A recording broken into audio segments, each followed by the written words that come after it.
Okay, so it's going over there. What's up, guys? Bear with me.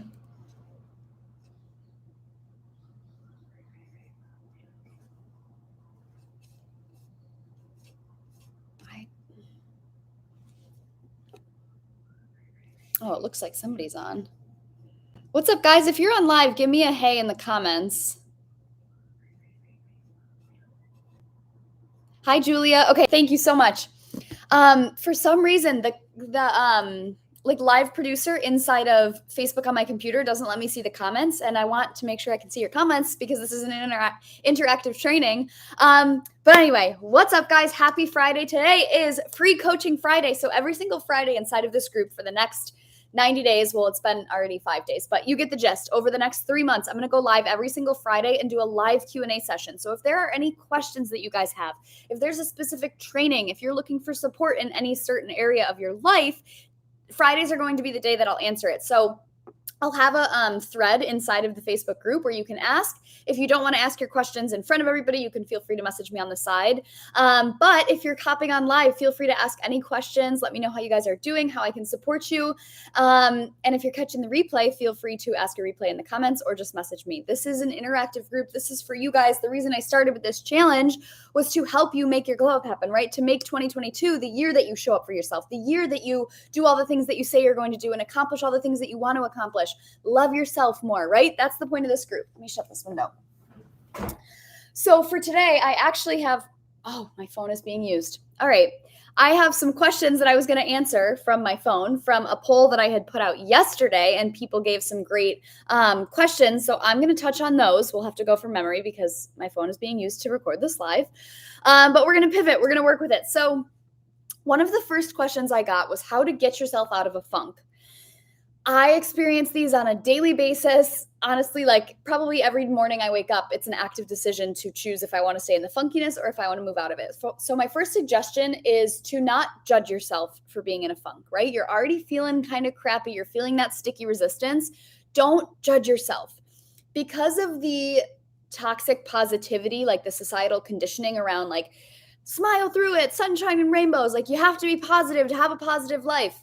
Yes, like some of that is true. But if it gets to the point where you're judging yourself because you're just not happy when you wake up in the morning, that's when it becomes a problem. It's okay to be in bad moods. It's okay to be in a funk. So my first piece of advice is don't judge yourself and just let it sit there, right? Let yourself be. If you need to sleep for an extra 10 minutes, sleep for an extra 10 minutes. If you need to take your time and do some self-care in the morning, do that. Give yourself space to feel whatever you're feeling. You don't have to grind your way through it and push through it and not allow yourself to feel any emotion that isn't high vibe, right? I think this, self-help culture kind of drowns us in this. You have to feel good 24/7. You're not going to feel good 24/7. There are going to be hard days, and it's a lot easier if you just honor yourself and let yourself have a shitty day versus judging yourself through it, trying to push through and still being upset with yourself. This is not to say that you just get to be lazy 24/7 and, she just said I'm allowed to have bad days. So then you sit in a funk and you allow yourself to go down that negative spiral, right? And feel bad about everything. That's where it sort of becomes a problem on the other side of things. So a happy medium I like to get to is allowing yourself to feel your feels. But then if enough time passes where you're like, okay, wait, am I choosing to sit in this? Am I choosing to let everything around me feel like crap? Or am I just allowing myself to process and then choosing to move forward? Because it is a choice, right? We can't always choose the thoughts that are coming up that from our subconscious mind. We can't always choose if we're having emotional day or not, but you do get to choose how you want to move forward. My daughter Maxina is listening with me and she's been dealing with this. Hi, Maxina, if I'm saying that right. You get to choose how you move forward, okay? Yes, those thoughts can be there and you can sit with them and that's fine. Process them, allow yourself to look at them. And something I like to do, and you don't have to drive yourself crazy, is just ask yourself, maybe why am I feeling this? Did something happen? Was I triggered? Did somebody say something to me? Am I just feeling down in the dumps, right, guys? We have actual chemicals in our brain that sometimes make us feel bad. That's normal. And also, another layer here is your human design. If you have an emotional or an open emotional center in human design, you experience waves of human emotions, high highs and super low lows. That's what I have. I have an open emotional center. And for so long, I didn't understand why I could be having the best day ever. And all of the sudden, go in bed and just cry and like feel like the world was ending. It's because you have if you have an emotional open center, that's going to be a case for you, okay? Let me move this so I can see the comments. You too, Julia. Okay, yeah, so you understand. So my tips for getting out of it. So here's the thing. First thing, don't judge yourself. Let yourself sit in it, right? If you need to feel your feels, feel your feels. Stop abandoning yourself and trying to suck it up and grind it out and, muster through it. There's a time and place for that, but also give yourself a second to feel. When you do decide that you're like, okay, this has gone long enough. I've been in bed for 12 hours straight. I am not feeling good. Like I didn't even get up. This is when we can start to move out of it, okay? Or if you wake up and you're like feeling the icky feels and you're like, I don't want to feel this. I had a really exciting day planned. I was supposed to go do this and I want to be enjoyed, or I want to enjoy it. Here are my top tips.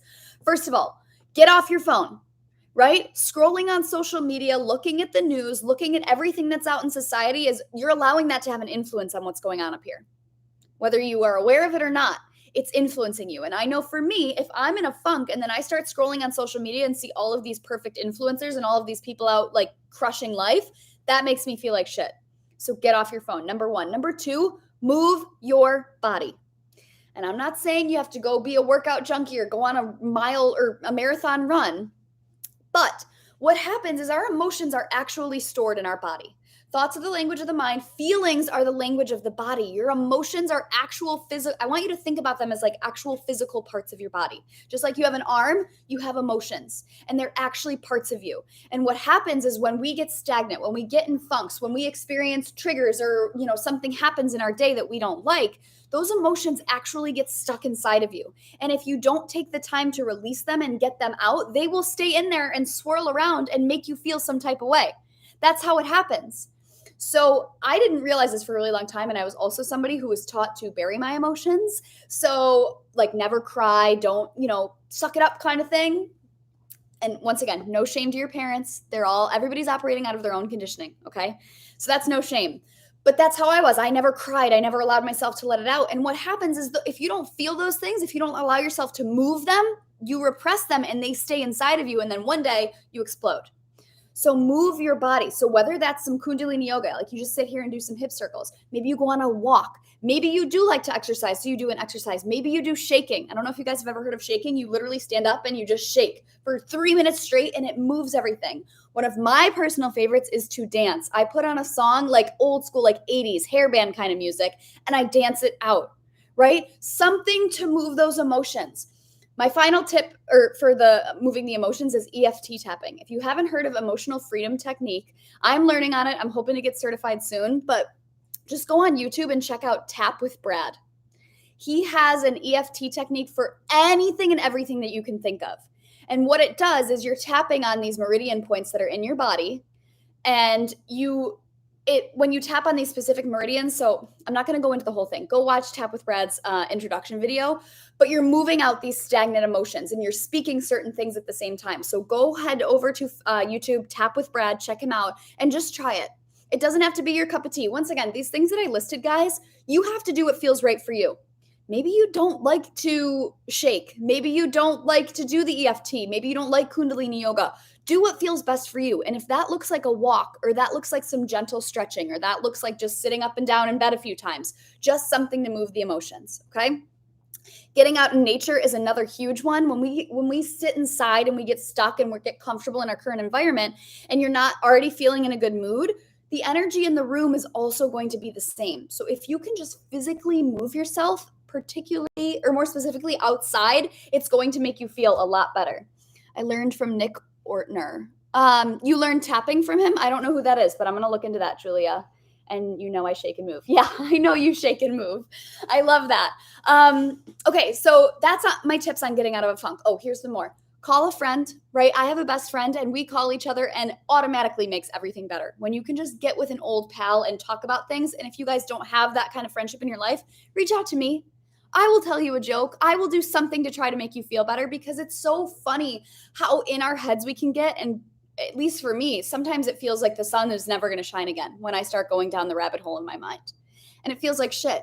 And then as soon as I text a friend or call someone or even just, reach out to my partner, if he's home, and be like, hey, tell me something good, it can shift you so quickly. And then my last advice here is to watch a funny movie or put on a funny TV show, right? And I'm not saying that you have to drown yourself in Netflix, but I know for me, if I can just watch something that's funny, it instantly starts to work you out of that low frequency and gets you to something higher. If you guys have tips on getting out of a funk, let me know below. I'm sure the group would benefit from hearing things. I'm interested to see what you guys do, and I'm always looking for things for myself. So yeah, that was one of the questions I got, was how to get out of a funk.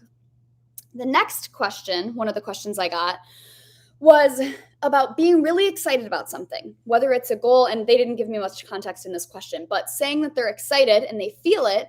And then after that, like after the excitement phase, the self-doubt creeps in and then they totally want to give up. How many of you can relate? My hand is wide up in the air. I struggled with this on a daily basis. The entrepreneurship journey is this times a million, right? Being excited. And first of all, here's the thing. I should have said this with the funk too. It's totally normal. If you're experiencing this, you're not broken. Nothing is wrong with you. This is a very normal human behavior, at least in my opinion. Maybe it's because I'm in this space and my clients all deal with it, but I experienced this for a very long time and I still do every single day. And I've been on the healing journey for, I don't even know how many years, still experience this every single day. And I have to choose which voice I listen to. You nailed it. Thanks, Julia. Thank you so much for being here. So how I like to move through this is go back to your excitement, right? You're excited about something, you have a goal or you have a dream or you're really, whatever it is, you're excited. Stay in that excitement as long as you can and figure out why you're excited. What about this specific thing is exciting you, right? Is it because you have this dream and your dream is going to make you feel blank, or because you're going to impact people, or because it's going to make you feel some type of way? What about your excitement is exciting? Because if we can kind of pile on more reasons to our excitement, it's easier to find that feeling and it's easier to come back to it. So journal on your excitement, journal on your goal, journal on how it's going to make you feel. What is your why here? Okay? And then what I want you guys to practice, and this goes for everybody, even if you don't have a goal you're excited about, this just goes for the self-doubt and any other voice that pops up into your head. We have different parts of us, okay, inside of us. We have a ton of different parts of us operating out of our own conditioning, right? There's part of you that does believe in yourself, and then there's another part of you that thinks that you're stupid and that your dream life will never happen and that you're not worthy. And then there's parts of you that are scared.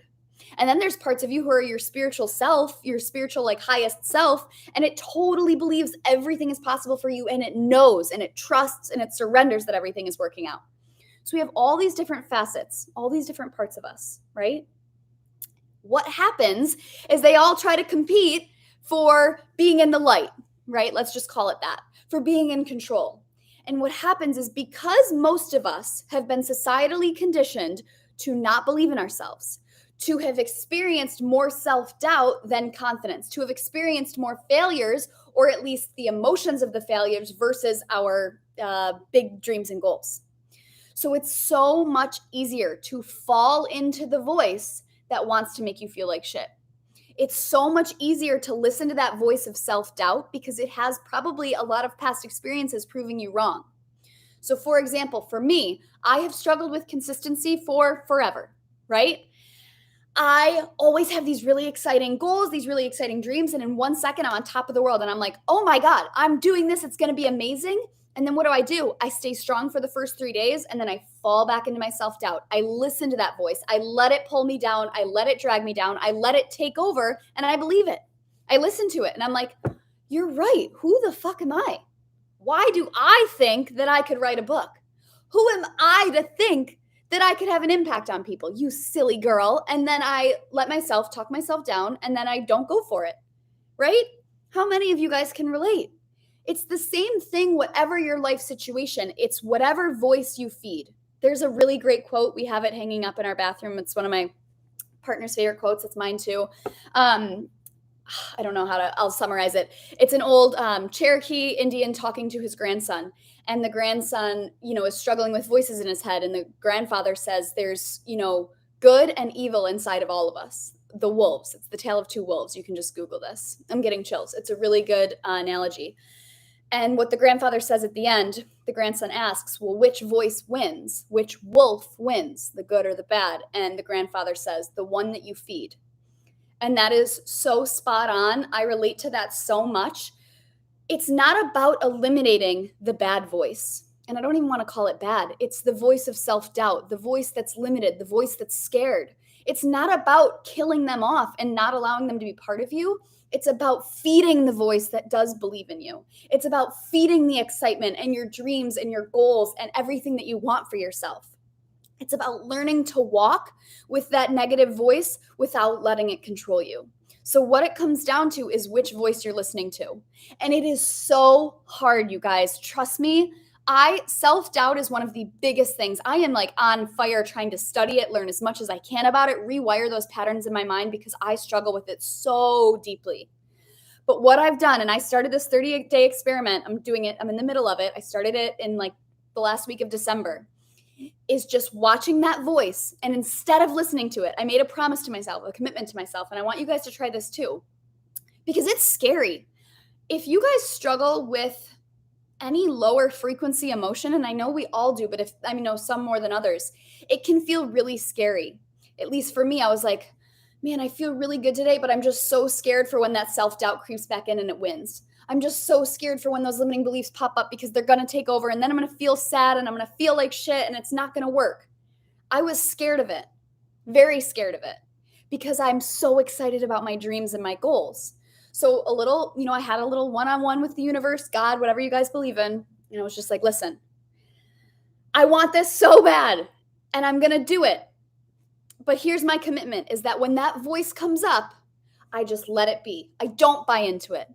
I let it chirp, but I don't have to listen to it. I can instead choose to come back to center. I can choose to come back to my goals. So that first step when I was talking about the excitement, have a list, right? I don't know. I'm going to show you guys this quick. I have this huge vision board, tons of affirmations, tons of the things that make me feel good, because I know when that voice comes up that says, you're a piece of shit, who the hell are you to write a book? Who are you to do all these things? If I don't have something else that feels good, I'll listen to it. Right? I will so easily fall back into that, yeah, man, I am worthless. What am I even doing here? I'm a piece of garbage, right? It's so easy to snowball. I'm getting fired up just thinking about it. So what I've been doing is when it comes up, I say, hey, what's up? I've named it. It's like an alter ego. I've given it a name. And when you can name it and separate it from you and realize that it's not all of you, it's so much easier to not buy into it, right? Can you realize that those doubts are just based on past experiences? Those limiting thoughts, those self-deprecating thoughts, they're just conditions. They're not you. While they may come up and chirp at you, you have a choice which voice you want to listen to. And that's my biggest suggestion is just watch when those voices come up, right? And here's the other thing is pay attention and notice if they come up in patterns. I notice that if I don't have a good day, if I'm not, I named mine Tina. I love that, Julia. Name it, because then you can call it out, right? But also notice the patterns. Notice when Tina is coming up more often than not. I know for me, if I have a crappy day, if I am watching a lot of TV, if I'm scrolling on social media a lot, if I'm eating junk food, and not that it's not okay to have some ice cream and Kit Kats from now and then, but if I do too much of it, I get really down on myself and that voice comes up. Right? So just start to pay attention to the patterns of when it comes up. You might have a pattern, you might not, but just bring awareness to it. So that's my biggest suggestion. Feed the excitement, feed the good voice. And when that self-doubt comes up, don't fear it. Don't run away from it. Learn to walk with it. Let me know if that was helpful for you guys. Let me check on these if I'm dehydrated. Yeah, it's huge. It's crazy. Sleeping, what we eat, and our exercise patterns change so much for us. So I love that you shared that. Okay. Moving on to one of the other questions. Somebody shared that they were newly single and scared that they were never going to find the relationship, scared of being alone. So with this, first of all, I would ask, and this was just a question on Instagram. If you don't relate to this, that's okay, but I do think paying attention to it might be helpful. First of all, I would ask, if you're single watching this, even if you're in a relationship, what is so scary about being alone? What fears come up around that, right? Why is that such a triggering thing for you to feel that you could potentially be alone for the rest of your life? And even me just saying that, that's scary. I don't want to be alone. I want to have a partner that I enjoy, and only if it's a healthy partnership, right? Like, I'm not saying go be in a relationship with someone if that's not a fulfilling relationship, but being alone doesn't have to be that scary. So ask yourself why. What about being alone and relying on yourself and trusting on yourself and depending on yourself is so scary? Because there's deeper layers here. It's not that you're just scared that you're going to be alone forever. There's something deeper. So I would ask you to ask yourself that. And after that, can you realize that you could still have the most incredible life if you were single? Oh no. Ignore limit for today. Oh no, am I back? Julia, if you're still on, let me know if that I just got a shoot. I have a time limits on my phone, and because I've been doing this live, my Facebook app time limit popped up. Let me know if this is still going. Shoot. I think it still says we're going, so I'm going to keep talking. Think about why you're so scared to be alone, but then can't you realize that you could still have such an incredible life on your own? And once again, this goes to those deeper layers. What do you fear about relying on yourself? What do you fear about being on your own? Figure that out. And the second part to this is that we get scared because we don't think it's out there, right? We have a fear that that person doesn't exist for us. Or, oh, shoot, now I'm really scared. I don't think that was working. Consistency is my hardest thing. Yeah, these are old. I'm trying to learn about vagus nerve stuff. I might have spelled that wrong. If I'm dehydrated. Crap.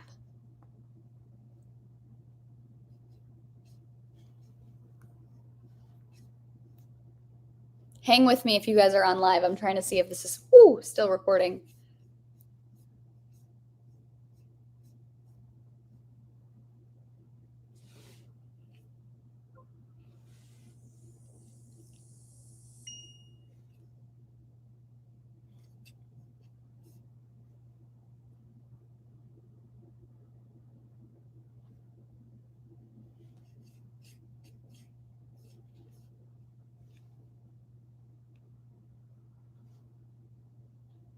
Live producer inside of Facebook on my computer.